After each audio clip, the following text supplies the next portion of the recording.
দর্শক, প্রেমের মরা জলে ডুবে না, চণ্ডীদাসার রজকিনী তারাই প্রেমের শিরোমণি। ও সে 12 বছর বর্ষি বাইল তবু আধার গিলল না। এই গানটা আপনারা জীবনে কতবার শুনেছেন তার হয়তো কোনো হিসেব নেই, তবে ইতিহাসের পাতায় এখনো হিসেব আছে যে আজ থেকে প্রায় অনেক দিন আগে সেই 14 শতকের দিকে বাংলাদেশের দক্ষিণ পশ্চিমাঞ্চলের জেলা মাগুরা সদর থেকে 25 কিলোমিটার দক্ষিণে শালিকা উপজেলার শতকালী ইউনিয়নের ধূপাকালী গ্রামের দুপার পরিবারে জন্মগ্রহণ করেছিল মায়াবতী রূপবতী কন্যা রজকিনী। এবং তার প্রেমে পড়ে গিয়ে তাকে একটু দেখার জন্য, তার সাথে একটু কথা বলার অপেক্ষায় 12টা বছর বর্ষি হাতে কাটিয়ে দেয় ব্রাহ্মণ পরিবারের জমিদারের সন্তান চণ্ডীদাস। আমার পিছনে আপনারা যে নদীটা দেখছেন, এই সেই দোয়া নদী, এবং এই দোয়া নদীর এক পাশেই হচ্ছে যে সেই দোপাকালী গ্রাম, যেখানকার এক দুপার পরিবারে জন্মেছিল রূপবতী কন্যা রজকিনী। এবং নদীটার ঠিক এই পাশেই হচ্ছে যে সেই দাসপাড়া, এবং এই দাসপাড়ার এক ব্রাহ্মণ জমিদার পরিবারে জন্মেছিল চণ্ডীদাস।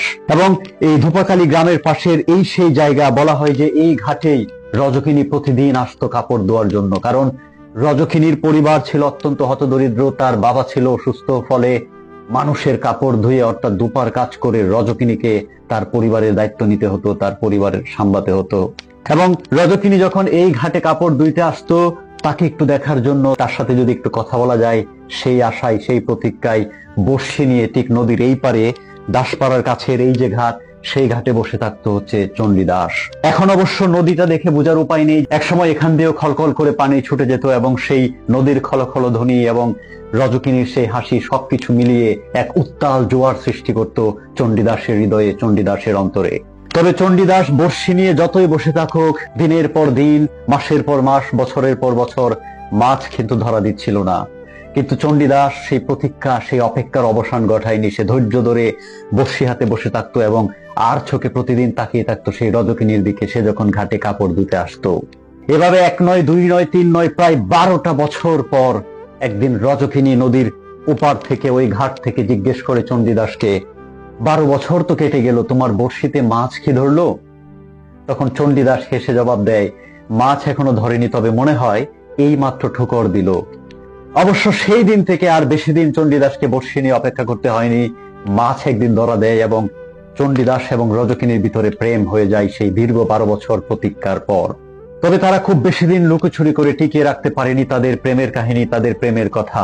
একসময় দাসপাড়ায় রটিয়ে যায় যে চণ্ডীদাস প্রেম করছে এক দুপার মেয়ের সাথে, দুপাকালী ইউনিয়নের সেই একটা হত দরিদ্র নিচু বংশের মেয়ে রজকিনীর সাথে।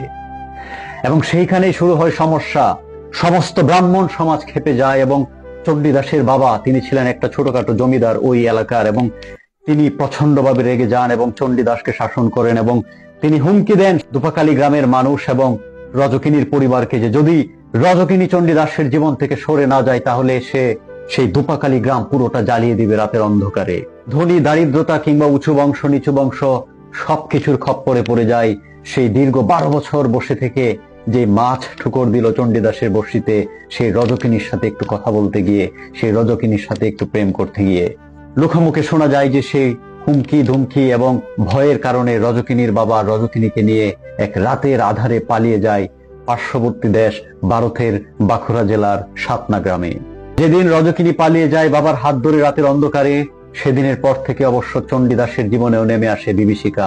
চণ্ডীদাস তখন সেই দোয়া নদীর ঘাটে একা একা বসে থাকতো এবং তাকিয়ে থাকতো সেই ঘাটের দিকে যেখানে রজকিনী প্রতিদিন আসতো কাপড় ধোয়ার জন্য। কিন্তু এখন সন্ধ্যা হয়, বিকেল হয়, কিন্তু সেই রজকিনী আর আসে না। হাহাকার হৃদয়ে নদীর চারপাশে, নদীর পাড় ধরে হেঁটে বেড়াতো চণ্ডীদাস, কিন্তু খুব বেশি দিন নয়, একদিন সেও এই দাসপাড়া গ্রাম ছেড়ে পালিয়ে যায় সেই রজকিনীর কাছে, সেই বাঁকুড়া জেলার সাতনা গ্রামে। সমস্ত জাত পাত, ধনী দারিদ্রতা সবকিছু ভুলে গিয়ে চণ্ডীদাস একসময় বিয়ে করে ফেলে রজকিনীকে, এবং সেখানে তারা শুরু করে এক ছোট্ট সুখের সংসার। এবং লোকমুখে শোনা যায় যে প্রায় দীর্ঘদিন তাদের সংসার সেখানে টিকে ছিল এবং তারা ভালোই চলছিল, কিন্তু বিপদ তাদের পিছু ছাড়েনি। অর্থাৎ সেইখানেও একদিন মানুষ জেনে যায় যে এক ব্রাহ্মণ পরিবারের জমিদারের সন্তান সংসার করছে এক দুপার মেয়েকে বিয়ে করে। সেই খবর ছড়িয়ে পড়ে দাসপাড়ায়, এবং শুরু হয় আবার সেই হুলস্থুল কাণ্ড এবং সেই ভয়ানক বিপদ এবং হুমকি দুমকি। এবং একসময় আরো এক রাতের অন্ধকারে সেই বাঁকুড়া জেলার সাতনা গ্রাম ছেড়ে চণ্ডীদাস রজকিনীর হাত ধরে পালিয়ে যায় সেই আরেক বিশ্বনন্দিত প্রেম কাহিনীর জায়গা, সেই রাধা কৃষ্ণের বৃন্দাবনে। কিন্তু সেই বৃন্দাবনে যাওয়ার পর চণ্ডীদাস এবং রজকিনীর ভাগ্যে কি হয়, কতদিন তারা সেখানে ছিল, কতদিন বেঁচে ছিল, সেটা আর খুব একটা জানা যায় না। তবে লোকের মুখে মুখে প্রচলিত আছে যে একমাত্র মৃত্যুই পেরেছিল চণ্ডীদাস এবং রজকিনীকে আলাদা করতে। সমাজের কোনো বংশ, নিচু উঁচু ধনী দারিদ্রতা কোনো কিছুই পারেনি সেই চণ্ডীদাস এবং রজকিনীর অমর প্রেম কাহিনীর মাঝে বিচ্ছেদ ঘটাতে।